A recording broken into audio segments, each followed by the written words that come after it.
പൗലോസ് പറയുകയാണ്, നിങ്ങൾക്ക് ആർക്കെങ്കിലും ജഡത്തിൽ ആശ്രയിക്കാമെന്ന് വിചാരിച്ചാൽ എനിക്ക് അധികം ആശ്രയിക്കാൻ വകയുണ്ട്. പക്ഷെ പൗലോസ് പറയുക, എനിക്ക് ലാഭമായതൊക്കെയും ഞാൻ ക്രിസ്തു നിമിത്തം ഛേദമെന്നെണ്ണി.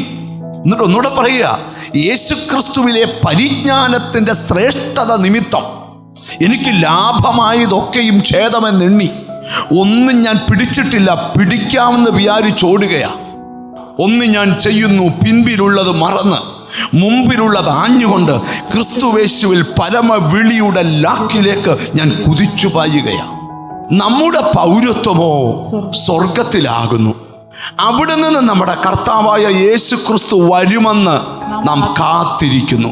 വരുമ്പോൾ നമ്മുടെ താഴ്ചയുള്ള ശരീരം അവൻ്റെ മഹത്വമുള്ള ശരീരത്തോട് അനുരൂപമാക്കി തീർക്കും.